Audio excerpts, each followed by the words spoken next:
Get that going.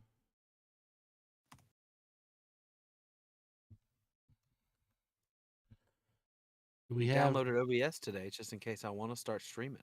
Oh yeah. I did.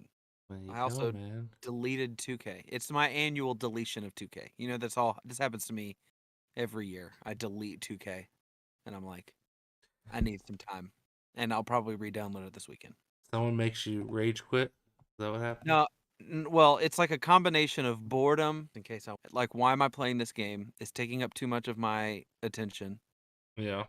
and then also rage about either getting beat and then ripping like 100+ K in packs and getting absolutely nothing. And then I'm like, I'm just done with this game.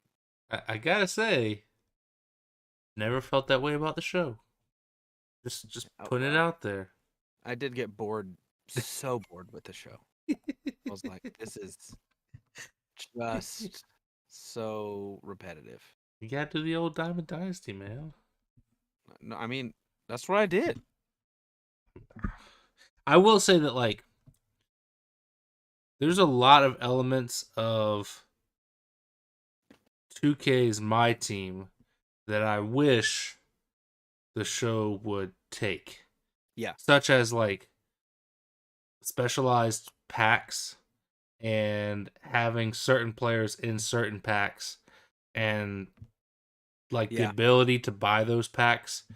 Because like the way they do it now, they'll come out with specialized packs, but it's not like there's no There's no like theme to it. not really.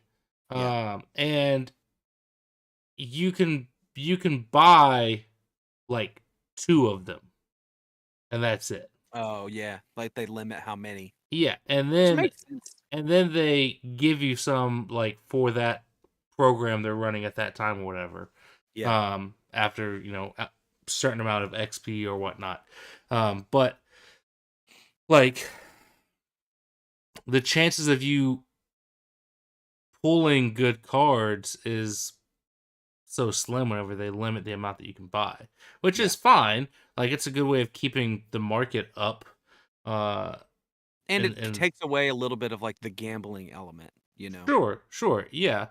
But the other side of it is like there's also no the other thing I wish they would take from 2K is the like the card levels because technically Oh in yeah. in the show anything from 85 and up is a diamond. It's just a diamond. Right. Right. And so if I'm ripping packs and I see, oh, I've got a diamond, great, let's see what it is. It's like an 87 player. It's like, well, Right. this is garbage. I have a team full of Yeah. 98s. Why do I want this guy? Yeah. Whereas, like, if there was a clear cut, okay, I know this player is going to be an 87 to 89 or Right. 90 to 93 or whatever, like, it'd be so much better. Yeah. Yeah. I still like 2K. What they did this year with the trophy cases bothers me, and not having like you grind unlimited and you get this player and like you but the gameplay, I love it. There's a lot of it that I do like. But just anyway. So I downloaded Deathloop, which if you've not played Deathloop, I it's have not. fantastic. Like I don't know that I've been this hype for a game maybe ever. Now I've only put like an hour and a half into it, so I haven't put like a ton of time. And apparently I haven't even like finished the tutorial. So I was watching a YouTube video on it earlier, but it's like that rare combination. Did you ever play Overwatch? Yes. So Overwatch, it feels super smooth. Like the game, the gunplay, the movement, it's just like it doesn't feel clunky. But then also the Yeah. story in Deathloop is fantastic. It's fun. It's like rewarding when you're shooting things that it's like, oh, I'm actually doing damage. Like, I don't know. It's just the movement is great. I love it. It's single player, like really interesting story of like you essentially you're trying to assassinate these 8 people, but all of it takes place over one day, and every time you die, you start the day over. And so it's kind of like Groundhog Day in that like you learn more as you go and you're like, okay, I know what to expect now. And like you unlock new areas because now you know how to get into them or yeah. Anyway, And so Interesting. it's fantastic. It was free. I think it was one of the games of the month. Might be the Okay. game of the month right now. So, highly I'll encouraged. I'll have to take a look at that. Yep, very good.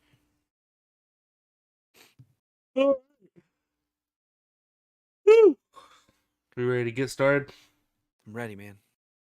Let's do Got it my to hoodie on. Got my Georgia hat on. it. Let's do it to it. It's really hard to put the hoodie over the headphones.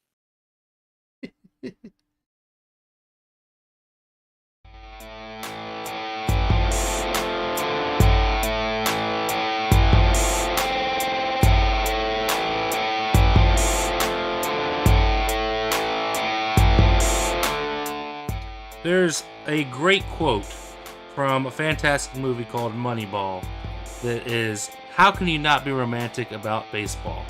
And after seeing what Nyheim Hines did on the first play from scrimmage in the Buffalo Bills game on Sunday with the whole world watching, I think we should change that to how can you not be romantic about football? Josh Allen himself said that is proof that God exists. Like, an incredible special moment for Buffalo and for sports fans everywhere across the world. What's going on, everybody? Welcome back to another episode of Booth Review. I'm your host, Devin Primrose, joined by my brother from another mother, Mr. Blake Ivy. What's going on, man? Man, coming off a back-to-back. That's what's going on. Coming off that Georgia in their performance. That's what I'm going to start calling it. That was a performance because you had one team that was performing and another team that was just observing. And TCU, they were just observing Georgia. They were like, "Hey, how do you play good football in NCAA?" And University of Georgia said, Stetson Bennett said, "Let me show you how. This is how." And so, yeah, it was a performance by University of Georgia Bulldogs, 65-7, setting a high score for the national championship game. Being, I think, the fourth back-to-back team since the beginning of the BCS championship era. So, I mean, just ridiculous performance. Fantastic. Excited. We're rocking the Georgia hat. I mean, I'm obviously not like a huge Georgia fan, but like I care, right? Yeah. So, Yeah. no, it's great. It was great. You were over watching the game, or I'm sorry, the performance. It's not a game. Yeah, it was definitely one of, if not the worst, national championship games I can remember in my lifetime. It was it makes you question how TCU even got in that position. But you look at what they did a week ago against a very good Michigan team, and they put up a good. I mean, that was a very good back and forth game with Michigan, and well, they had the lead against Michigan for most of the game. Most of it, yes. You know, so it's like it's hard to even say. Like to me, it's like it's not that they're barely won. Like they pretty convincingly beat Michigan. I mean, it wasn't like a 20-point game, but yeah, right. I mean, Michigan kept it close a lot, but I want to say TCU took the lead pretty early on and never gave it up, even though Michigan put up a fight. And I know there's a lot of Ohio State fans that have been coming out saying, "Oh, see, if we had gotten in, we would have won the national championship." Okay, great, yeah, you would have, but you couldn't beat Michigan in the regular season, and then the team that faced Georgia beat Michigan in the playoffs, and you got your shot at Georgia, and you lost to them. You lost it. You know, Georgia earned their opportunity to be there, absolutely, and they dominated from the start on Monday night. Coming next year. Maybe. We'll see. Hey, Brock Bowers has to come back, which is like it's one of those like doesn't seem fair that it's like what just let that guy go to the NFL. I think the change in quarterback could cause some issues, but we'll see. I mean, it's gonna still. The one thing that's been consistent throughout Kirby Smart's entire time there has been the dominant defense, and so the defense is going to be fantastic. And I want to say I heard earlier today that they're returning almost every offensive starter except for Stetson Bennett. So they got just a good chance to three-peat as as anyone could imagine. So Yeah, we'll see what it was happens. pretty cool. It'll be a fun season. I'm excited to see some progression with my Gamecocks. Honestly, maybe Yeah, we can spoil the fun for you guys. But we'll see. yeah, maybe we'll see. We'll see. I don't know about that, but we'll see. Hey man, we had some good NFL action though this weekend. Yes, yes, we did. Couple of virtual playoff games. The Jags got it done against the Titans, getting into the playoffs, winning the AFC South, and then Yep, when the Packers had their opportunity to do so on Sunday night, the old Big Cat Lions got in the way. they did, man. I think we can officially say that the Big Cat era is here. Big cats. Between the Bengals, which the Bengals were great last year, but the Jaguars coming into it, the Lions coming into it, the Panthers are still getting things figured out, but Right. with a couple good moves, they could easily be there next year too. Yeah. Big Cats are here, man. Big cats. It's big cat season next year. Big cats. Speaking of the Big Cats, my best the booth is Oh, a couple of Big Cats with big turnovers. okay. In the fourth quarter of that Lions-Packers game, when the Packers needed a drive, cornerback Kirby Joseph came up with a huge fourth quarter pick. Do you want to take a guess as to how many picks he's had off of Rodgers this year? They played twice, so I'm gonna go 3. 3 is correct. The man has Yes! had 3 picks off of Rodgers. That's incredible. It's like Rodgers throwing 3 picks is kind of a little bit of an anomaly in his career. He does not throw many, but the fact that he threw 3 to the same guy in one season is pretty phenomenal. So hats off to you, Kirby Joseph, for getting a big pick in a big game, and the Lions in general for spoiling the Packers. You had nothing to play for, Yeah. and Dan Campbell, I think he even said in his halftime interview that we don't want those guys to win either. So we're Yeah. we're that's our motivation for playing. We don't Yeah. care if we don't have a playoff spot. Playoffs would have been nice, but we don't want those guys going to the playoffs either. And Yeah. that's what I said last week. I think they'd be fired up one way or the other, and that's what happened on Sunday night. And they went out, put on a show, got the dub, and kept Green Bay from making any noise in the playoffs. Yeah, that's like I thought you said that Dan Campbell was like, "Hey, we don't want those guys to win either." That to me, like that's what you see in the Texans game. That the Yeah, Texans, that's like you would be better off losing that game because you'd get the number 1 overall draft position. But they were like, it's like no, these are professional athletes who yeah, are doing their best. Like ultra they competitive. want to win. They went for 2 at the end. Yeah, It's like, which I think part of that was like, we don't. There's no point in playing overtime in this game. Let's either win or lose and just be done with it. could be. But I mean, they didn't want to lose. They threw a Hail Mary and won the game. Like Yeah, they were really trying. So anyway, I just think that I think they did. Teams they still want to win. They don't intentionally tank to try to get better draft picks unless it's the front office making these moves like, hey, you got to start Sam Ellinger. yeah, Um, so, but anyway, sorry, that was a little side tangent, but yes, yeah. Big Cat Lions. The other big cat with a big turnover was Josh Allen getting the scoop and score for the Oh Jacksonville yeah, Jaguars to score the go-ahead touchdown, down by 3 with 3 minutes left in the fourth quarter. They needed a score, and Josh Allen. I don't remember who got this strip sack, who was actually credited with the strip sack, but Josh it was Allen. a questionable call in my opinion. It was definitely was not the ball was coming out as his hand was moving forward. It was very simultaneous, I will say that, but I don't like that they didn't look at it. Like that's all they for did me. I'm look like, at I it. don't. They looked at it. I Well, mean, it was a quick look. It was a quick look. yeah, that's what I'm saying. Like they didn't say, "Hey, let's take a minute and make sure we get this right." I just wish they had done like that's all. Like if they had still come out with the same result, I would have been fine with it. But it's like I just don't like that they just like kind of looked at it and like, "Man, let's just keep it go." You sound like a salty Titans fan over there. I'm not a salty Titans fan. I'm not. I'm glad that the Jaguars are much more of a threat in this playoffs than the Tennessee For Titans sure. would Absolutely. be. Yeah. But I do. That was my only beef with it. But no, I It was is, glad that the Jags won. yeah. It is odd that a fumble would travel that far forward.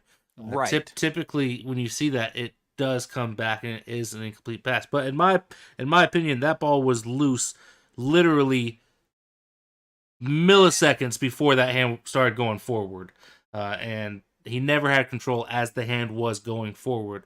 But the forward motion pushed it downfield to where Josh Allen could pick it up easily, scoop it up, run, I think 30 yards back for the touchdown. So Yeah. hats off to It Josh was Allen close. getting the It was job done. close either way. Yes, for sure. Yeah. For sure. Big cats on defense. I like it. Yes, I like it. sir. For my best of the booth, I am going complete homer pick here. Okay, and you know what? I don't care. You guys can make fun of me or talk trash. It's okay as long as you listen. I don't really care. We're gonna do that regardless, so it doesn't Yeah, it's matter. gonna happen. So, I'm going with the homer pick. I'm going with the Falcons rookies. Falcons Okay, all rookies right. on Sunday. Fantastic, getting the Falcons' first ever win against Tom Brady. Have never beat Tom Brady ever before in the history of the franchise. We're 11-0. Tom Brady was 11-0 against us up until that point, I believe. Does it still Um, count when he gets taken out at halftime? he does. I mean, if he wanted to beat us, should have stayed in. Should have stayed in, Tom. You know, just like your marriage. It should have stayed. Maybe you should have stayed. It's your choice. So, Desmond Ritter went 19 of 30 for 224 yards, 2 touchdowns, which is his first touchdown of the year. Tyler Algier got 135 yards, capping him out as the Falcons rookie rusher record. He's the first Falcons rookie to rush for over 1,000 yards in their rookie season. And then Drake London had 6 catches for 120 yards, and I meant to look it up. He broke another record. I want to say it was his catches in a rookie season. Oh, Kyle Pitts broke the yards as a rookie, receiving yards as a rookie last year. Drake London, I believe, broke the record for catches as a rookie wide receiver. So this Falcons team is in good hands as far as the offense is concerned moving forward. I like what I've seen from Desmond Ritter. I don't see any reason to make a big move and trade up for C.J. Stroud or Bryce Young, kind of an unknown. right. I like what I see from Ritter enough to address other issues like our pass rush, which is awful. But it's like, hey, when you've got a 5th-round kid and Tyler Algier going out there and breaking the franchise rookie rushing record, that's fantastic. Yeah. So loved what I saw from Falcons rookies on Sunday. I know it's a homer pick, but this is a team that the offense was bad pretty much most of the year outside of Tyler Algier. Yeah. So to see this from Desmond Ritter and big numbers from Drake London was exciting. Yeah, Best of the booth. I'm here for. You said it's a homer pick, but I don't mind it at all, man. Because I mentioned maybe even last week or the week before that maybe Tyler Algier should get some Rookie of the Year consideration. I think he might get a couple votes thrown his way because he's put up some good numbers. I think if you're a running back that can go, first off, running backs going over 1,000 yards in the NFL in a season is already like that. That's a milestone. Right. And when Yeah. you're a rookie and you're doing it on a team that is pretty bad or viewed as being a pretty bad team, that kind of says something. So And he split carries. yeah, Like he was split he didn't carries. start off the year. He started off the year 3rd on the depth chart, I believe, maybe even 4th. Like because it was Yeah, Damian Williams was number 1, and then it was Cordero, yep, and then it was maybe Caleb Hunt. Maybe it was Tyler next, and then Caleb Huntley. And then as the year went on, Tyler Algier kind of emerged as that stud workhorse. But yeah. yeah, and like his yards per carry average is ridiculous on the season. I want to say it didn't. We talked about it last week that he was Yeah, somewhere around he's up there in the top 10, I believe. Yeah, and as far as Desmond goes, I'm with you, man. I don't think that they should be looking at making any drastic moves, especially in the draft. If a certain free agent quarterback from Baltimore seems to be available, then you can certainly give some consideration to that.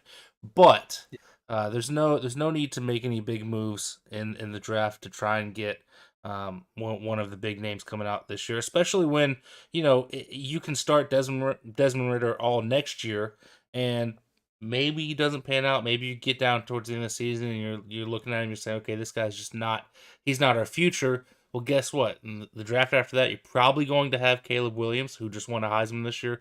You might have Drake May out of North Carolina. Those are two good college quarterbacks up and coming. So there's other guys that will be there a year, 2 years, 3 years down the road if Desmond ends up not being the future. So I say Yeah. give him another year, give him a full off season, knowing that hey, you are our guy going into next year. Yeah. Full off season of reps with those first string guys and see what he can do. I'm here Yeah. for it. Yeah. Love it. Well, who you got under review this week? Under review, I have Dak Prescott. Mm. Dak Mm-hmm. Prescott. Man, he's got to be better. Like, this week Yeah. was awful. This week was awful. I understand that the run game let him down. Run game drastically underperformed. They couldn't get anything going. Washington was stuffing that. It was like, hey, you're not going to run the ball, Yeah. and maybe they showed some weakness on how to stop Dallas. Is you stop the run game, and then all of a sudden Dak goes out there. He threw for 128 measly yards. 128. I don't know if you noticed this. Tyler Algier ran for more yards on Sunday than Dak Prescott threw for. That's crazy. And then 128 yards. He was 14 of 37.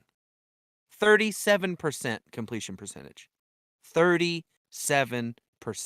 Against the One Washington touchdown. Commanders. Yeah, against the Commanders. One touchdown, one pick, and it's not a good defense. Like, Right. it's one thing if he did that against the 49ers. We'd be going, you know what? Kind of makes sense. Even if maybe it was the Eagles. It's like, okay, I see it. But it was the Commanders. Like, the I, Commanders' defense this year has been awful. I wouldn't say they've been awful. They've been inconsistent, but I do think that defense is underrated. And as Washington was making a little bit of a playoff push there, towards the later end of the season, that defense stepped up, especially the secondary started stepping up, That's and true. and that defensive line's been solid for most of the season. But yes, it's not necessarily a And they're top not a five playoff team. defense. No, You know? no. Like that's Right. a team that you're supposed to be able to put more than 6 on. And Yes. so I don't necessarily fault Dallas's defense for allowing 24 to the Commies, even with Sam Howell in there, because it's like you couldn't keep them off the field.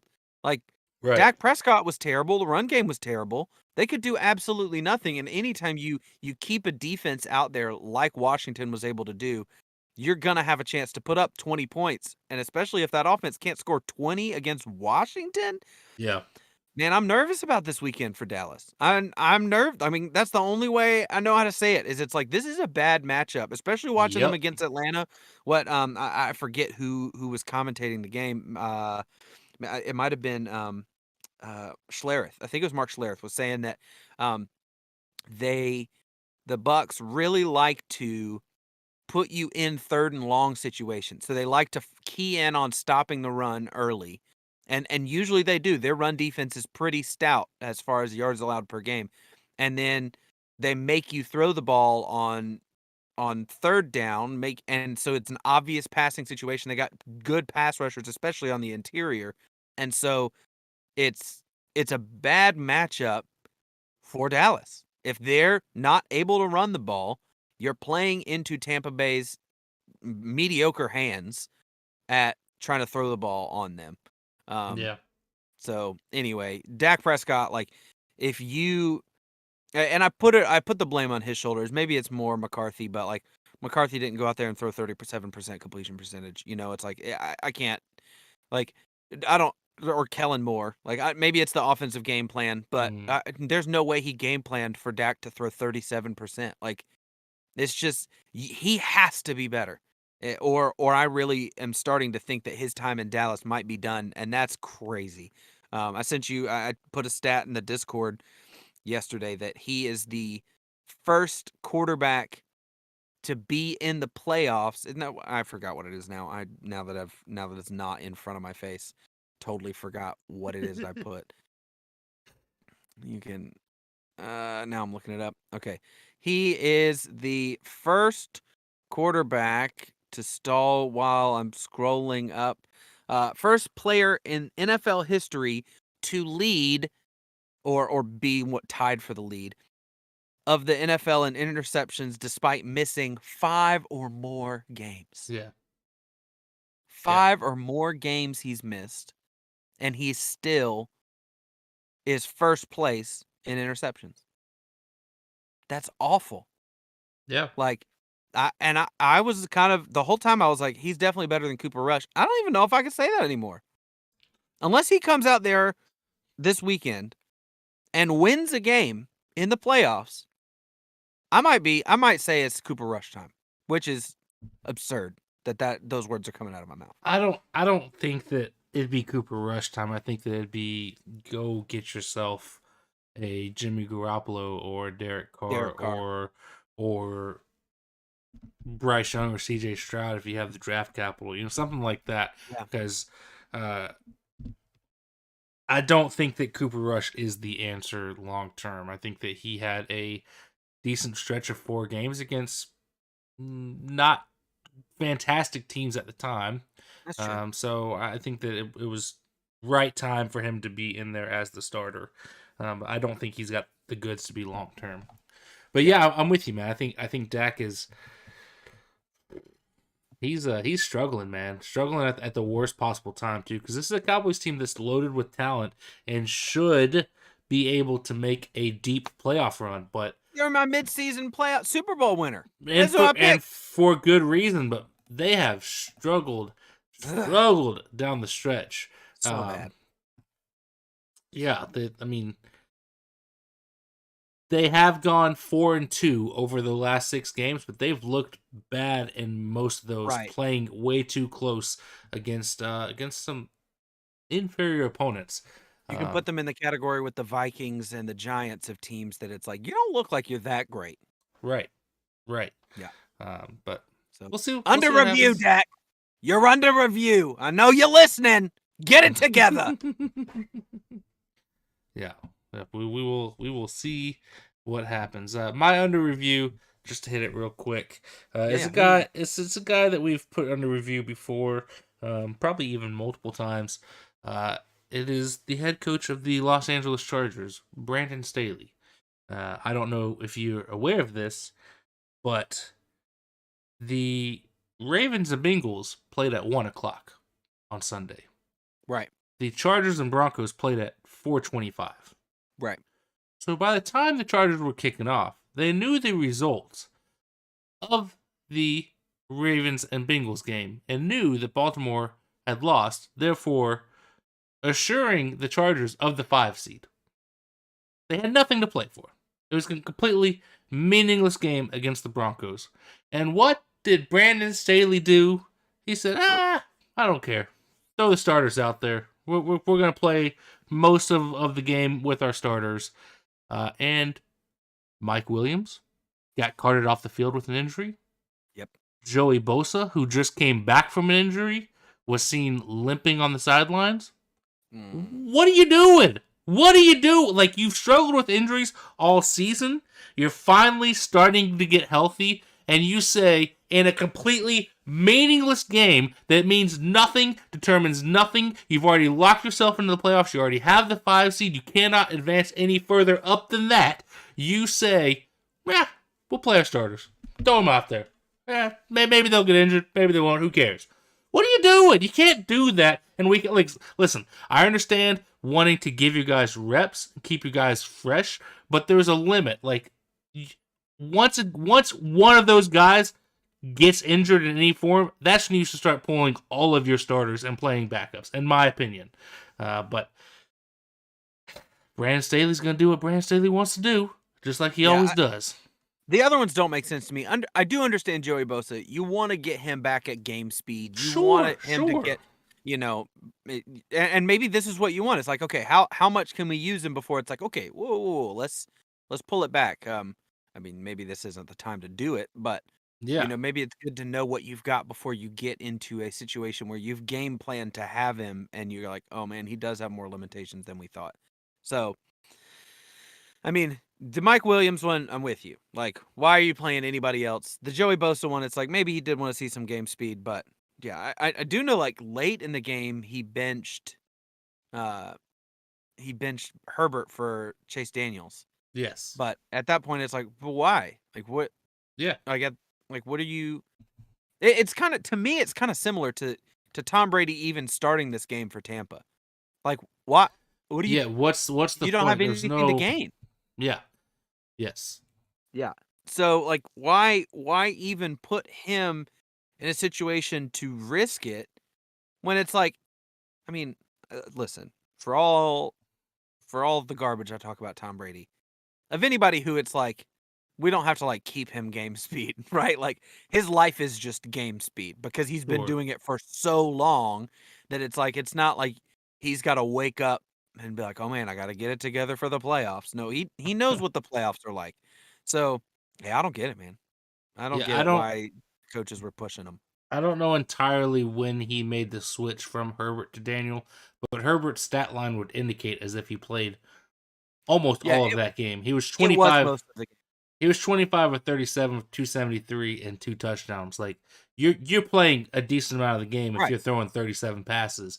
And for what reason? All it takes is one bad hit and Yep. your season, your playoffs are over with and Herbert's sitting on the sidelines next week. Why risk Yeah. it? There's no point. There's no point. Yeah. Ah. I I think Staley is incredibly lucky that team found a way into the playoffs this year. Because if he hadn't, I think Listen, it's let's not start tough. bashing. It's tough. It's tough when that team was as riddled with injuries as they are. Right. But Yeah. He wasn't awful this year though. he wasn't awful, but he continues to make some very questionable decisions. And I think going into next year, regardless of what happens in the playoffs, unless they win it all, which I don't foresee that happening, Right. I think that he's going to go into that offseason on a little bit of a warm seat. That's fair. That's fair. I don't think it's crazy to a year from now be talking about Staley losing his job. Yeah. I don't think that would be a crazy outcome. I'm with you on that. Yeah. Do we have a legit or counterfeit this week? Of course we have a legit counterfeit. Of I'm the course master we of do. just having the most ridiculous thoughts in my brain that just rattle around. It's like, hey, I wonder about this. So I actually saw. We're not the only ones who mentioned this. Okay. We're not the only place that this has come up. But our favorite hot topic here on the show, Yep. Justin Fields. Yep. We love talking some Justin Fields. I saw where on somewhere on the 4-letter network they were talking about on one of their mini shows that all do the same thing. They were talking about should the Bears trade Justin Fields and take Stroud or Bryce Young with the number 1 pick. And I'm like, wait a second. I thought everybody in the media loved Justin Fields. This seems a little weird to me. But several of them were like, yeah, like they should absolutely take calls. Okay, so here's my it's not really legit or counterfeit. It's a I guess the legit or counterfeit is the Bears should trade Justin. Sorry. No. The legit or counterfeit is that one of these teams should trade for Justin Fields. It's not should the Bears, because I think me and you would both agree, yes, trade Justin Fields, take Bryce Young or CJ Stroud. Honestly, either one of them are probably better. Sure. Yeah. But if you are, and I just kind of listed some of these teams that are outside of the top like 10-ish, but still quarterback needy. The Packers, the Raiders, the Titans, the Jets, the Commies, and the Bucks. Any of those teams that it's like, hey, a quarterback could really, I mean, the Panthers are high up enough that they could address the quarterback situation. But anyway, these teams here are teams that their quarterback is either really old and might not come back, or they're in a situation where they need a quarterback, but not in a position to draft one of the top ones. So, Mm. legit or counterfeit, one of those teams or a team in a similar situation should trade for Justin Fields. Hypothetical, the compensation they're talking is a first and a third for Justin Fields. List those teams off again. The ones I came up with are Right. Packers, Raiders, Titans, Jets, Commies, and the Bucks. If you're one of those teams, legit or counterfeit, you should trade your first round pick for Justin Fields. Uh,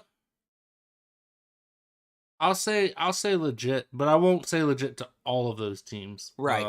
Hypothetically, Yeah, one of them lands Garoppolo or one of them lands Derek Carr, so, yeah. like, obviously, that's like a, I think different. the I think the Bucks to me make a ton of sense, Yeah. because you like the biggest thing that everybody's always talked about, and I actually disagree with this, but the one thing that everybody has always said is, "Oh, well, Justin Fields doesn't have any weapons. Like, give him some weapons." Okay, send him to a team with the guy that just for his ninth season in a row passed 1,000 yards Had a tough receiving, Yeah. and Mike Evans.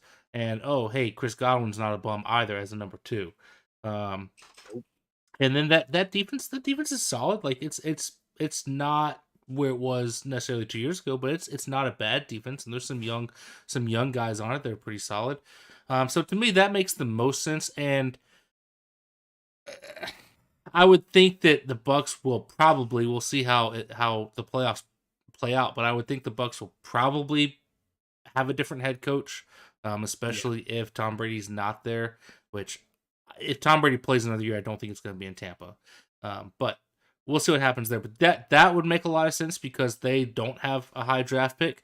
The Packers, I think that one, I don't think Rodgers is retiring, despite all of the hoopla that Mike Tirico and Chris Collinsworth was trying to make of the game Sunday night. I don't think that this is the last year for Rodgers. I think that there's been enough connection and chemistry made with Christian Watson, especially down the stretch, that Yeah. I think in his mind, if he's feeling physically well enough, which that's a Right. big question mark, but if he feels physically capable of playing more NFL football, I think that he's going to sit there and say, I think we've got some good things brewing. Let's go give it one more ride and see what happens.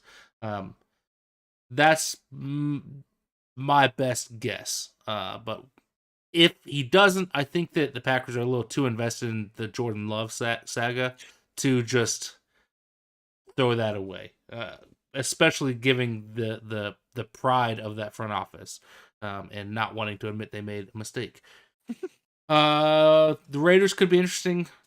The Titans could definitely be interesting. Gosh, could you imagine having to play the Titans and in the backfield stands Justin Fields And and Derrick Henry. Derrick Henry? Yeah, and What? if they could go out and get a legit wide receiver one, I mean That's that'd be true. a really sneaky good offense, and the defense is already good. Mike Vrabel's a great head coach. Well, That defense could is be pass sure. defense is the worst in the league, but I mean, yes, but you could in theory address those with some draft picks also. yeah. Um, yeah, I mean, I think those teams make sense. The Commanders Well, definitely make sense. I mean, the I Commanders think are in quarterback purgatory. I They're like the idea of the Jets. Put yeah, him up there in yeah. New I'm with York. you. I'm with you. The Jets, but I don't. The Jets, that front office is so weird because they keep talking about Zach Wilson like he is their future. And how can you sit there and say that he's your future with everything that he has shown you on the field this year, and with the way he's composed himself off the field? How do you sit there and say Well, that? I mean, I think you have to do that if you're the front office anyway, because right now he is the best quarterback on your roster. Maybe. Sure, but I think it's more beneficial to you to sit there and say, no, he is not a guaranteed guy. We are going to go into the offseason looking to upgrade the position. Yeah. I mean, that's just so rarely seen from front offices. Is for them Yeah, to because vocally they don't want to say. admit that they screwed up. Well, no, I think it's more of a confidence thing for the kid that it's like they don't want it to be Sure. like they don't want it to be like, well, sorry, kid, don't even try. Like we're moving on or we're trying to find your replacement.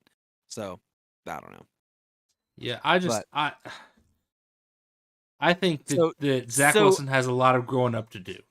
so in yeah. this scenario, if you're in kind of the situation of these teams we talked about, it is a good idea to trade for Justin Fields, legit or counterfeit. Legit, yeah. Okay. I think so. I think potentially too. He's a kid that he's shown some growth. He's especially in the rushing game. I mean, he's the league's leading rusher. So like, why Yeah. not? But Yeah, I'm with you, man. I'm with you. yeah. All right. I gotta let Loon out. Yeah, man, go for it. I I figured. will be right back. Go for it, man. What up? What up, YouTube watchers? I get the job of entertaining while Devin is gone, talking to people that I don't know are watching later. So, hope your week is going well. Hope things are going well for you. Hope you're not a TCU fan, because that game would have been real sad to watch. Like, I don't even know how how do you even address that team at halftime? That you say, hey, we're still in this, or even coming back into the fourth quarter. Like, how do you even come close to that? But anyway, all right. Devin's back now. I can stop just talking to nobody in the chat who might watch later. But how are we gonna do the playoffs? What are we gonna do? Are we gonna do? Do you want to do our whole bracket? Do you want to do just this round? No, Both? we'll just take it round by round. Be fine. Oh, okay. I've already filled out a bracket. I have not.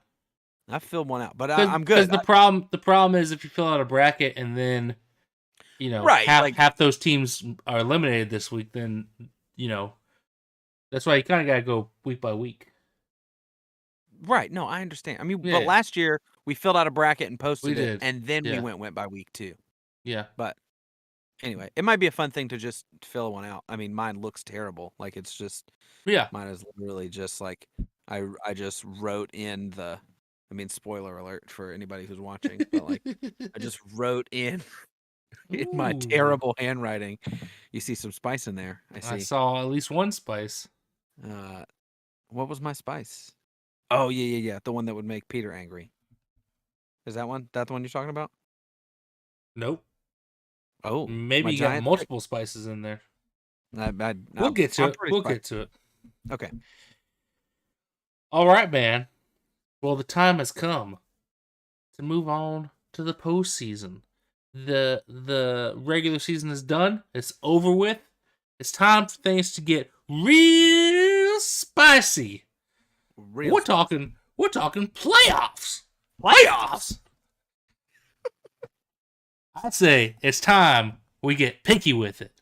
Postseason. Getting picky with it.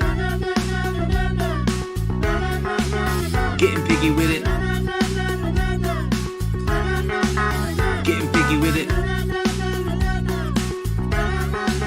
Getting picky with it. There's quite a few teams that are missing from the postseason that we were expecting to see early on in the season. Yeah. But that's how it goes every year, man. Things get interesting, and this season was certainly no different. A complete chaos season, pretty much from week 1 to week 18. But now, hopefully, the chaos continues into the postseason. All I'm hoping for is that we get some games as good as last season's postseason. Yeah. But man, there are some snoozers this weekend. This could be rough. Hopefully it's not, but it could be rough. Starting us out, 4:30 on Saturday, we've got division rivalry between the Seattle Seahawks and the San Francisco 49ers. Just before we jump into it, I just want to give a shout out to old Geno Smith, setting the single season passing yards record for the Seattle Seahawks. That's crazy. I would have guessed that Russ threw for more than 4,200 yards. Like if you talk about some money to be made in a sports gambling situation, like if I could go back in time, that might be, and it's like you can make one bet. Like that would be it. Like if I were to make one bet for this season, You can make it some would money. be Geno Smith is going to set the franchise record for the Seattle Seahawks in passing yards. Yeah. What? Yeah, I did not see that coming. I also didn't Crazy. see Kenny Walker rushing for over 1,000 yards for that team. Yep. I think this draft class might go down as one of the best running back draft classes. And wide receivers, man. Wide receivers too, but between Tyler Algier, Kenny Walker, Damian Pierce, Breece Hall, who hasn't played since like middle of the season. Yeah. And he still put up almost 500 yards in those first like 7 games or whatever. Yeah, crazy. I think there's some real studs in that running back draft. But regardless, we get the Seahawks versus the Niners to kick things off on Saturday at 4:30. The Niners are 10-point favorites. I think that's probably pretty fair. I personally would much rather be watching the Lions versus the Niners, especially with the way the Lions played on Sunday night. But it is what it is. The Seahawks kind of backed into the playoffs with the Rams not knowing how to score in the second half. But it is what it is. I've got the Niners in this one because I'm not crazy. The Seahawks, listen. They're a fun story. They're a fun story. The whole Geno Smith thing is fun. I think Geno probably got himself another contract for at least next season to come back and run it back. But this team should get absolutely demolished by the Niners because the Niners are that dang good. And the last 2 times that they have faced each other, the Niners won 27-7 in week 2, and then they won 21-13 in week 14 or 15. I think there's more of the same in store for Seattle. Who you got, man? Yeah, the playoff football favors defense and run game. So when you look at these two teams, now the Seahawks defense has stepped up and they've been better. And so that helps them, but they're not the 49ers. I'll tell you one person who needs to be rooting for Seattle on Sunday or on Saturday is Tom Brady. Cuz there are only 2 legit teams in the NFC right now. That's it. Like I'm not willing to have a conversation about anybody else. There's 2 legit teams in the NFC. Yep. Philadelphia, San Francisco. That's it. Everybody else is like very beatable. Yes. I could see Tampa Bay beating any other team except for San Francisco, Philadelphia. So don't say that, man. Don't say that. I'm not saying I would necessarily pick them, but it's one of those like Voldemort in the playoffs, man. Like you just don't know what you're gonna get from him. So anyway, I'm gonna be rooting for San Francisco, even though I like Geno Smith. He ain't right back. Like he ain't right back. I'm about it. I'm about it. Geno Smith is showing up to show the haters. I hope he has a fantastic game. And I don't see it happening against that Niners defense. Oh no, you're probably right. But the Rams defense is way worse, and he struggled at times against them. They did not play great football against the Los Angeles Rams, and they also got some help from some officiating. But that's a whole nother story. Could have put those officials under review. Yeah, they're always reps should always be under review. Yeah. But so I've got the Niners in this one. We both got the Niners winning probably pretty easily. I think that 10-point spread is probably pretty accurate. Yeah. So let's move on to Saturday night over on NBC at 8:15. We have maybe game of the weekend. This is probably the one I'm most excited for. I think that this one probably looks the best on paper. And that is it's the most interesting, I think. It's the most interesting. It's probably the most evenly matched of all of them. We get the Los Angeles Chargers making their way down to Duval to face the Jacksonville Jaguars. Currently, The line is even. There is no favorite in this Oh, game. see, I have the line is the Chargers are favored by 1. Ooh, I wonder whose ooh. browser is older. Well, let me I just have the Chargers refresh. favored by 1. You You might are need to refresh. correct. I Yeah. refreshed, and they have become the favorite. The line That's is moved. interesting. That's interesting. The The line line is is moved. moving. Uh, We're moving. I think this is gonna be a ton of fun, man. I Yeah. think that I the game against the Titans for the Jags did worry me a little bit because that Jaguars offense wasn't able to move the ball as efficiently as they had for the previous like 4 or 5 weeks. And I think that Chargers defense can be scary, especially when you have a guy like Joey Bosa coming off the edge. Um, rolling with Jacksonville, man. Wow. I've got a feeling about the Big Cats. I like this team. I think that Doug Pearson's an incredible coach, and it It's true. should definitely be in consideration for Coach of the Year. And Super Bowl pedigree. there's a lot of talent on both sides of the ball that I think I've said this before, that I think there is a fine line between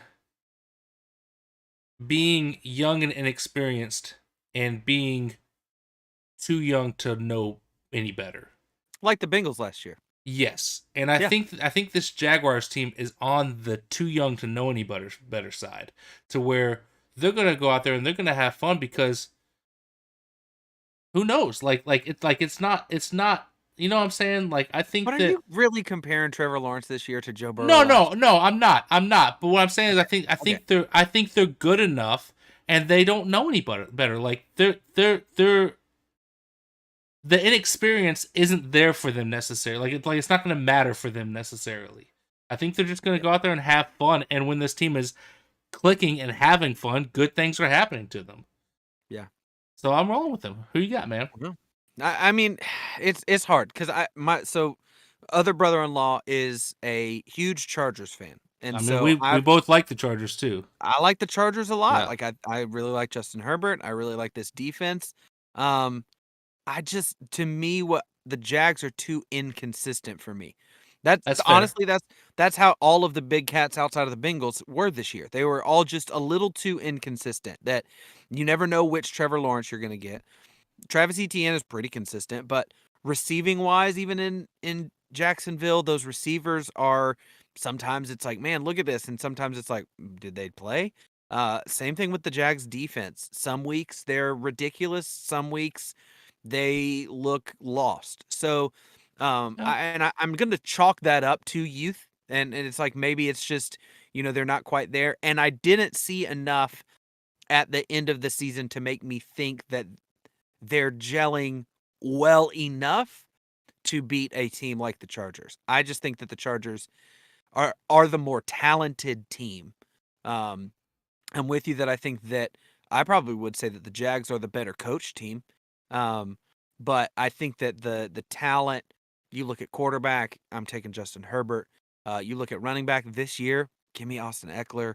You look at the wide receiving room, give me everything on the Chargers. You look at the defensive side of the ball, you give me everything on the Chargers over everything on the Jags. I just think that the Chargers are a better team, just even with the injuries. I think that the Chargers are good enough to overcome the Jags. Um, so I'm rolling with the Chargers. The Bolts, man, bolt up. I did not remember this until I just looked at their schedule. But these two teams played in the regular season. Oh yeah, ooh. They played back in week 3. Okay, The Jaguars won that game I believe by that. a score of 38-10. Yeah, Austin Eckler had 4 carries for 5 yards. yeah. He did have 8 receptions for 48 yards. Sony How much did Michel Herbert play? Was that the game that Herbert got hurt? Herbert played the entire game. He was 25 of 45, 297, 1 touchdown, 1 pick. Not a terrible game, not a great game. Their leading Yeah, rusher was Sony Michel with 5 carries for 22 yards. Uh, yeah, I believe Keenan Allen was out at this point. yeah. He's He was. not listed. Mike Williams only had 1 catch on 6 targets. And Trevor Lawrence went 28 of 39 for 262 and 3 touchdowns against a pretty good LA defense. Yeah, I but would like that. think that Bosa might have gotten injured in that game because he only has one tackle. Yeah, So he probably got injured in that game. But I yeah, think that's probably their it's offensive line had already started to fall apart. I think that yes. JC Jackson might have gone down after that. But I know that like Derwin James struggled with some injuries. Um, Derwin James was healthy for this game. okay. Khalil Um, Mack was in there. Kyle Van Noy was in there. Asante Samuel Jr. okay. I was all going to ask playing. about Asante. Yeah. So, I Yeah, mean, I think maybe that I mean I don't want to look too much into that because it was week 3. Like in right, an 18 game season, what happens in week 3 is going to be you're more likely going to be a very different team right. now than you were then. But that's a pretty big score difference, man. 38-10 True. is huge against a very good LA team, at least a team that we all thought was very good. And Yeah. they did struggle out the gate, and injuries played a big part of that. But they're getting healthy at the right time. I'm I'm really bummed that this is a first round matchup because I like the Chargers that much and I like the Me Jags that too. much. And I want to see both these teams move on. But Yeah. unfortunately, the way it panned out, this is they get each other. Yeah. It's like I would have loved to see one of them play the Ravens, the other play the Dolphins. Yes, You know. yes, something like that for sure, for sure. But is what it is. It is what it is. Let's move over to Sunday, starting us off at 1 p.m. on CBS. We get the quarterback list Miami Dolphins. Who knows what's going on with their quarterback room? Heading up to Buffalo to take on the Buffalo Bills in a divisional matchup that a month or two ago would look a lot spicier than it does now. Buffalo are 9.5-point favorites. I think that's 100% fair. I think they could win this game by 14 points with the way Miami's been playing. Miami is another Yeah. team that kind of backed into the playoffs because the Jets don't know how to score points currently. They won their game 11-6. It was a field goal fest and a safety at the end on ridiculous last play. I don't like this Miami team currently. I think they were a lot of fun early on into the season, really for about the first 12 weeks, and then the wheels started falling off. And I think that they've still got a lot of talent, but a lot of it relies so much on Tua being healthy and being back there, and the guy has not been able to do that for good chunks of the season. Yeah. And whenever he goes down, Teddy Bridgewater comes in and he goes down as well. So I don't know who's playing quarterback, but whoever it is probably going to get blasted by this Buffalo Bills team. Yeah. Give me Buffalo all day. Who you got, man? Yeah, this is a day as of a day ago, according to ESPN. Tua is still not cleared, and Raheem Mostert has a broken thumb. Yeah. So yeah, that does not spell good news. And Tyreek Hill was hobbling on Sunday. Um, This is yeah, I why I wanted them to lose, man. If they yeah had no, I'm with you. if the Jets could have just scored a freaking touchdown, which you would think that an NFL team would be able to score a single touchdown, especially against this Miami defense that has not looked particularly fantastic over the last couple weeks, then we would get the Pittsburgh Steelers. Now, I'm not saying that the result would be any different, but the Steelers, with the way they've been playing versus the Bills, is a far more interesting matchup than this Dolphins team in its current state against the Buffalo Bills. Yeah. Yeah, no, I'm with you. I've got the Bills in this one. I don't think that the Dolphins are healthy enough, and it is sad because this Dolphins team is the first team that handed the Bills a loss. Like For sure, that was yeah. that was huge when that happened. Yes. Um, since then, Tua has had 45 different concussions, and they've claimed he's had only half a concussion. Right. So who knows? Who knows what's going on with that poor kid and his noggin? But yeah, I've got the Bills in this one. I don't think there's much of a way. I mean, obviously there is because they've beat them before and pretty convincingly. But I don't see any way that the Dolphins come out and win this game on Sunday. Definitely not. Let's move over to Minneapolis, where we have the New York Giants heading in to take on the Minnesota Vikings, a Vikings team that has kind of struggled down the stretch. They have not looked like themselves. I still think this Giants team is fraudulent. I don't think they're I don't think they're a top tier team, but like you mentioned earlier, none of the teams in the NFC are. This Vikings team is 13-4, and they look just as beatable as the Giants, who sit at 9-7-1. And I almost want to go Giants in this game because of the fact that I'm lost that much faith in the Vikings. Yeah. And the Vikings did Dalvin Cook get injured on Sunday? Did he not? Ooh, that's a great question. I am unsure of that, but I will click on over to the to the ESPN and see what they say. It doesn't look like they have him listed on the injury report at first glance. Okay. I'll do a little deep dive here. Yeah, I mean To he the might Minnesota not be Vikings. he might not be listed as injured, but I want to say that he had somewhat of a nasty tackle on Sunday, and then Madison played the rest of the game. Yeah, he's not Alexander listed. It Madison. might have just been out of caution, They might have Yeah, been like, yeah. all right, Which if it is, they dodged a bullet there because if Dalvin Cook ain't playing, this Vikings team is all of a sudden a lot more beatable. Yeah. I But will say Zadarius Smith and Harrison Smith, both of the Smith brothers. I think they're brothers. They both of them are listed as questionable for the game. I'm gonna go with the Vikings simply Ooh. because as much as I've lost faith in this Minnesota team, I don't believe in the Giants. And the Vikings are 8-1 at home. They're playing in Minneapolis. I think that even if they have a slightly off day, that team is talented enough to where they can overcome the Giants because they're simply a better team, in my opinion. But who you got, man? Well, see, here's how I figure it. Okay, the way the playoffs work is not a number system. It's not just going to True. be that number 1 beats number 7. It's not going to be, or number 2 beats number 7. That number 4 beats number 5. Like, it's just not going to happen. So you got to pick your Correct. upsets somewhere. Correct. So I'm picking the upsets that upset me the least, if I'm being honest. And it's like, I don't, it's like, I wouldn't mind if this happened. I'm going with the Giants in this one. I think just like of all of the teams that it's like, hey, which team do I trust the least? The Vikings are pretty close to the top, especially towards the end of this year. They have just sputtered. And while I agree that I don't know that the Giants, to me, there's so much of the Giants that it's like, I don't know. Because they haven't played teams that it's like, oh man, they got obliterated. Maybe they're not good.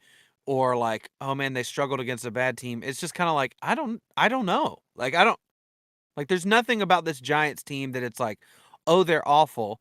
And there's nothing about this Giants team that's like, oh, they're great. But the Vikings have struggled. It's like, ooh, this is not a team that looks ready for the postseason. And Yeah. it's hard to put it on anything. I'm not gonna name names or anything and say that it's anybody's fault in Minnesota. I probably will be pulling for. Well, the way it works is I always end up rooting for my picks anyway. I just root for myself being smart. That's what I always root for. So I'll probably end up rooting for the Giants. But, I like this Eagles team. I mean, this Vikings team. I like Kirk Cousins. I love Yeah. Justin Jefferson. Yeah. I like Dalvin Cook a lot. So I don't know. But I'm gonna go with the Giants. I think that it's the Giants who are gonna win on Sunday. I just think that the Giants got off to a really hot start. They were 7-2 after 9 games, and they have gone 2-5-1 since then. And that's not indicative of really a playoff team, in my opinion. That's fair. I agree that the Vikings have had their struggles. One of those losses for the Giants was against this Vikings team 3 weeks ago by a field goal. So Yeah. it was a close game. That's how all of Minnesota's games have seemed to be for most of the season. They're all basically a coin flip game. But that's the same with the Giants. It is, and that's how this game may come down again on Sunday. But to me, I've got to go with the team that I know has they got the better better roster. Yeah. And yeah, so no, that's fair. That's the Vikings. I don't know. Yeah. They are not a trustworthy team. I will say that, but I think that on paper they have the better roster, and so I'm going to go with the team on paper. which, worked out so great in my preseason picks. Remember when you would pick Baker Mayfield to win MVP? That was That might be last year. the That was funniest. last year. Hey, It was doesn't last matter. year. It was still maybe the funniest pick that we've had ever. That might be the funniest. If he could have just gotten a dang touchdown on Sunday against the Seahawks, he might still be MVP of my heart. Because then he would have gotten the Detroit Lions in the playoffs. But no, he could not. Oh boy. Okay, my mic back? It is. Okay, cool. Yeah. I think you just said, "Let's see." I read your lips. I think that's all you said. So, but now we've said all this. Right. It stopped for a second there. Okay.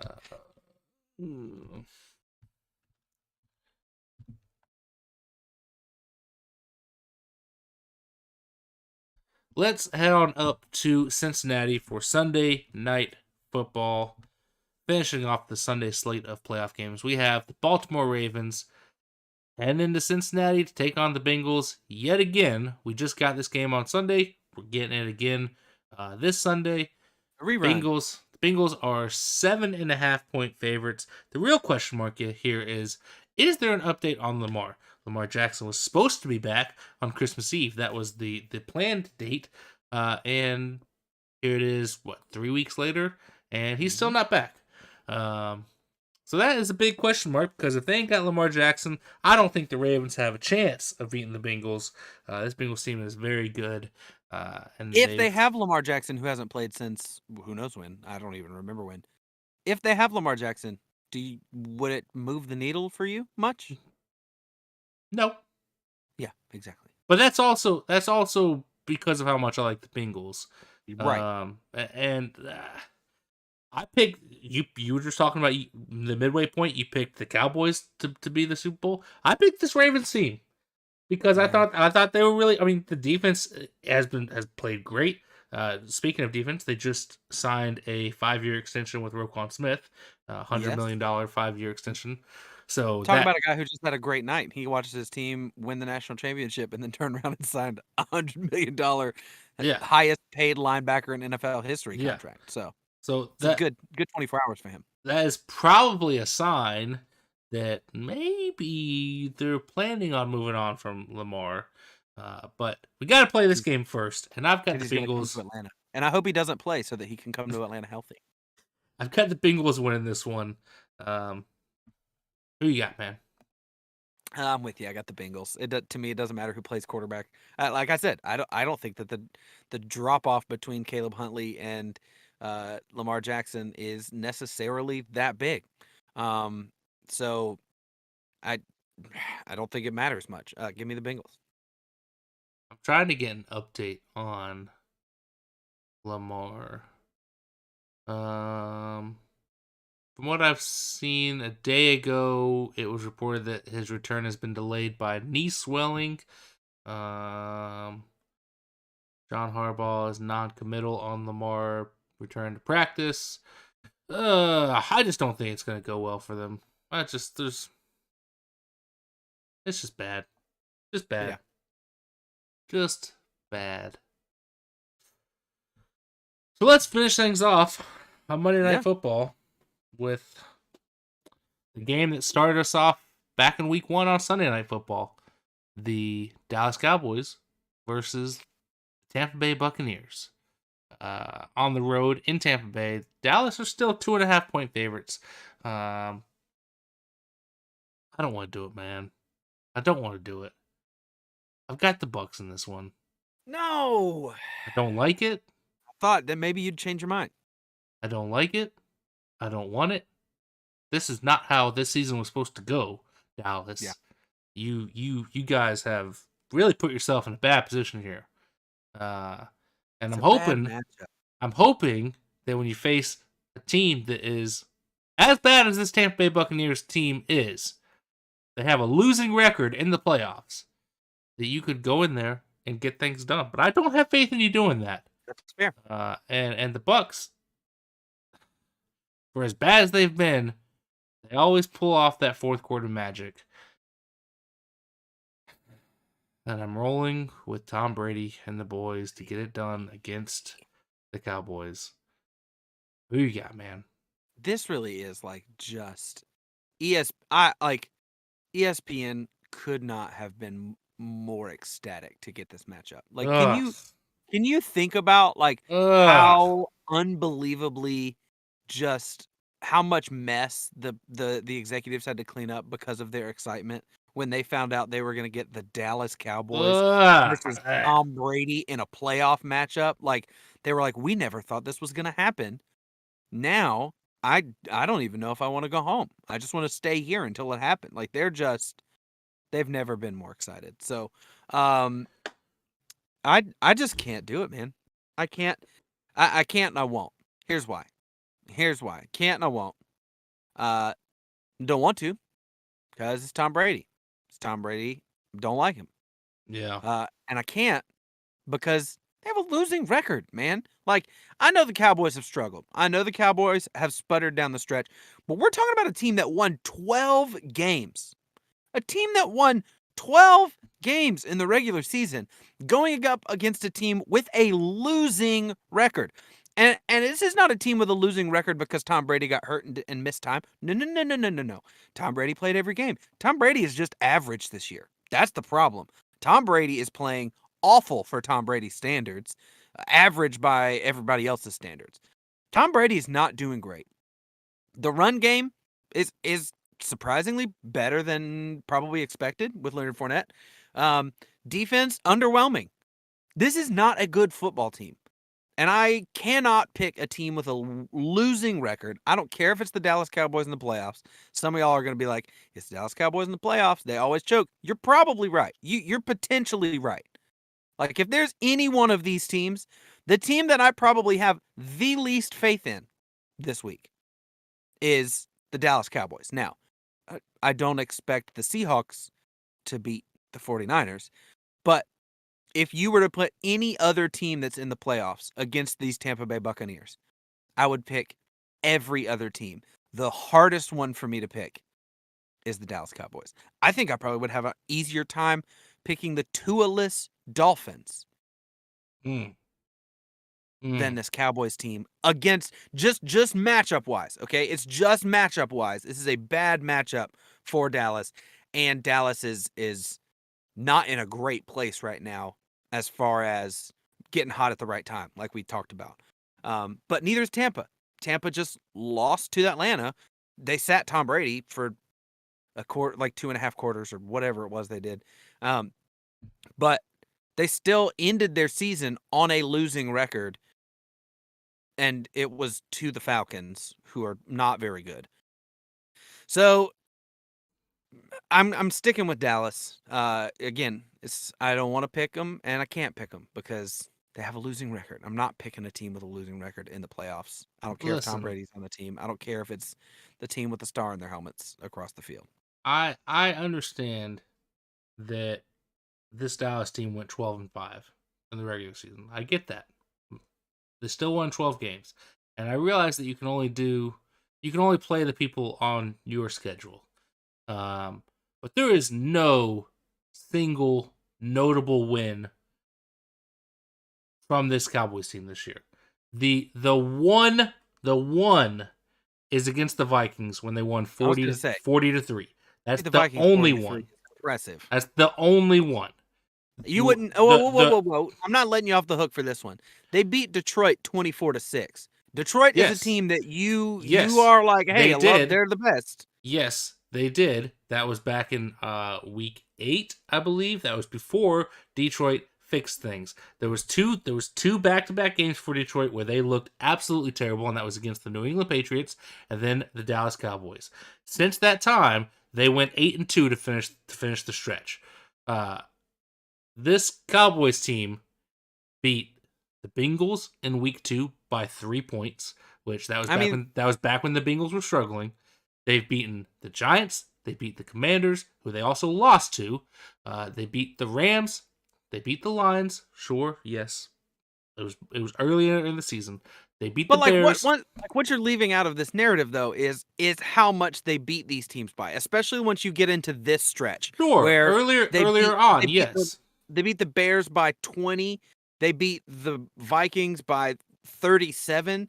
They beat the Giants by 8. They put up 54 points against the Colts. That's It's ridiculous. the Colts. It's the Colts. The Colts also put up 33 points on the Vikings and gave up that lead. Who else scored 54 points this year? How often did we see a score of 54 points happen on one side of the ball this year? I mean, not often. Not often, but the Jags put up 40 points on the Cowboys. That's fair. But this is also a Jags team that you picked to beat over. You're right. The Chargers. The Cowboys, in my opinion, the losses for the Cowboys look even worse. The Cowboys lost to the Packers in a game where they absolutely should have won. The Cowboys lost to a Jags team, which that was when the Jags were finding their groove. I'll give them that one. But then they lose to a Commanders team in Week 18, like an awful loss to a Commanders team, starting their third string quarterback, And starting the whole season off, they lost to this Bucs team by 16 points, where they could only muster a single field goal. That's also true. This is a Cowboys team that, like I said, you can only play the teams on your schedule, but I think that they have potentially gotten more love than they deserved throughout the season. I think that they have a lot of talent. I think that they could, if things go right, make a little bit of a run, but they are very, very suspect.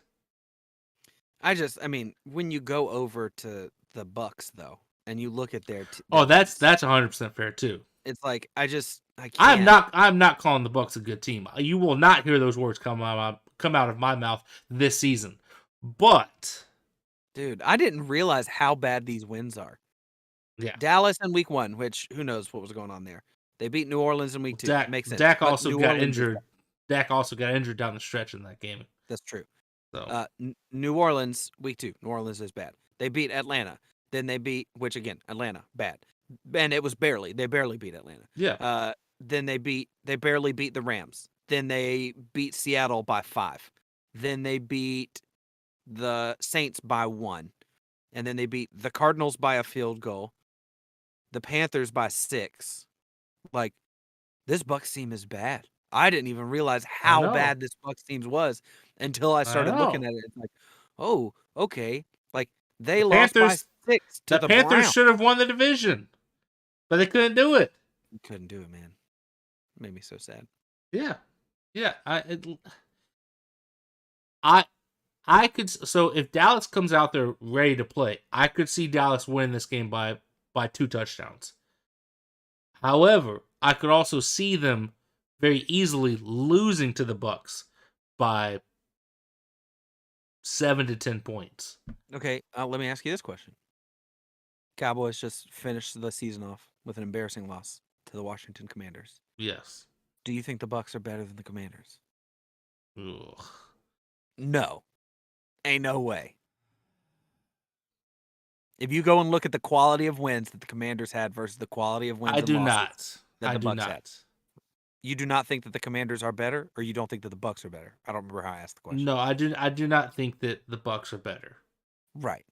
So, but naturally, you would think that the Cowboys would be able to handle business. Beating the Commanders is tough anyway. It's a divisional game. It's a divisional game. True. Those games are always hard. They say that one of the hardest things to do in football is beat a team twice. So, you've got the Bucs coming in, who they already beat Dallas once this year. Hard to beat a team twice. You've got the Commies beating the Cowboys, which, again, hard to beat a team twice, but did they lose to the Commies twice? No. Okay. So again, divisional, you can almost throw everything out when it comes to divisional games. Who knows? Who knows what's going to happen in those? So I'll give the Cowboys a little benefit of the doubt there. And what film did they have to go on for? It's the same thing we always talk about. Backup quarterbacks. What film do they have to go on of how to match up against whatever his name is? Howell? True. I mean, so I'm making some good points here, okay? I'm not trying to change your mind. I'm just trying to ease your mind. That's all I'm trying to do. I'm trying to ease your mind and say, hey, relax. Cowboys Although it's the Cowboys in the playoffs, this one they can handle. Next week, they ain't got no chance. But this week, they can handle it. They can handle old man Brady. They can handle this Bucks team that is not good. I want to Yeah, see I Trayvon mean, Diggs set the record for picks in a game. I don't know what that number is. I want to see it. we'll see. I think it's a bad matchup at a bad time is what it That's is, unfortunate. and this Cowboys team does not they're not doing anything to convince me they're actually a good team down the stretch here. Yeah, But that's fair. we'll see. We'll see what happens. Yeah. Well, I think we've got a couple of good games in the mix on this weekend, but there's a couple of duds too. Um, hopefully they're all good though. That's Yeah. all. All right. That's all I'm hoping for. All right. But before we wrap it up, Okay. spoiler alert: who you got in the Super Bowl? Who you got winning the Super Bowl? What's your game? And then who you got winning? All right. So of the 14 teams that are in contention, I have the Brock Purdy led San Francisco 49ers coming out of the NFC. Okay. Same. I'm with you. I have the Buffalo Bills coming out of the AFC. We got the same Super Bowl. We got Bills, 49ers in the Super Bowl. Who you got winning it? And I've got the Buffalo Bills winning the Super Bowl. I got them too. We're picking the same. Hey, listen, man. I think at this point it's just rooting interest. It's like, man, I just want it for Buffalo so bad. Like this Yeah. fan base deserves it. Like Kansas City, you've had it. Like just give somebody else a chance. I'd be okay if Cincy won it. Honestly, I'd probably be fine if Kansas City won it. But like, the teams that I would love to see make it: Buffalo, San Francisco, Cincinnati, Kansas City, Philly. Those are the teams that I'm like, hey, if any of those make it to the Super Bowl, it's going to be a good time. I'm okay with any of them winning it. Yeah, And really. If the Seahawks make it, man, go Seahawks. No, get out of here with the Seattle love. I'm still like, hey, he ain't right back. He ain't right back. I like the Geno story, but it's gonna be a while before I root for the Seahawks in the postseason. But I'd be okay with. Again, because of how much I like the players in Minnesota, I'd be okay with Minnesota making it. That's fair. They're just worrisome. I would actually prefer. I think I would prefer it to be Minnesota or San Francisco from the NFC, just because Philly just won one like 5 years ago. Like, yeah, but Jalen Hurts, I mean, man, that dude deserves an Philly MVP and Super Bowl. Philly's good. I think they're going to be good for the next couple of years. So, they'll have plenty of chances. I like Minnesota a lot. I really love the story of San Francisco. I don't know how San Francisco has been this good playing with their third string quarterback. Like that makes I can't stand Kyle Shanahan though. So that makes no sense. It makes no sense. And as far as the really anybody from the AFC except for the Dolphins, I'd be okay with. The AFC? Yeah. And that's really just because the Dolphins, I don't think, are a good team currently. But I mean, if they're able to, like, if Tua comes in, he's able to do it. Like, I'd love to see that. True, yeah. I'm with Maybe you. not the Ravens. I don't love it. I do have to say, I think the Chiefs are bottom of my list from the AFC teams, just because, like, I still do love Mahomes, though, man. I love Mahomes too, but if he wins another, like, it's gonna be okay. This kid's kind of starting to see that turn into Brady 2.0, and it's like I don't want that. Like, let's what I want to see more than anything is I would love to see Patrick Mahomes take more rings than Tom Brady and erase Tom Brady from the history books. That's what I want. I don't want that because of the fans, the Kansas City fans, just because of Peter. Not just Peter. Like, Peter is one of them, but the Kansas City fans are starting to get a little obnoxious, just a little bit. Like, I wouldn't mind Kansas City having a couple of down years just so those fans get You knocked can back humble down them to a little earth. bit. Just humble them a little bit, then you can come back, and that actually Shake them off the bandwagon a little it bit, makes and for a then let better them have another one. it makes for a better story. I mean, honestly, if you fall behind for a couple of years, you have a couple like 5 and 12 years, maybe even like a 6 and see that. 11 year, and then all of a sudden, like you get a couple of good players in there, you draft really well, and then Mahomes is back. He's back and coming back for another. Like that's good storytelling right there. It is, I guess. But the best storytelling would be if we get Josh Allen versus Patrick Mahomes again. Yes. And Josh Allen exercises his demons and gets over the Kansas City hump. Get them on a treadmill. Gets them to the Super Bowl and finally captures that elusive Lombardi. That, to me, is the best storyline. And if it can be against the San Francisco 49ers playing with the third-string quarterback on the other side, I think that's like, done. Mr. Irrelevant. I'm done. Let's go. He's pretty relevant now. I saw a sign that said that in the stands, and I was like, I love it.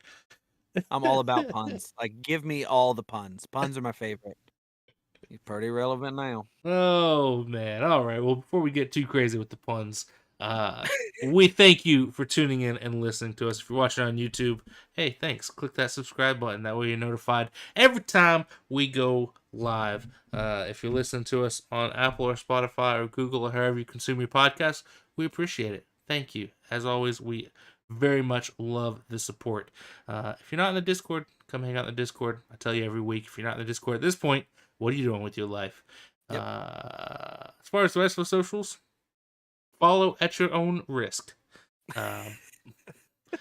But we love you. We appreciate it.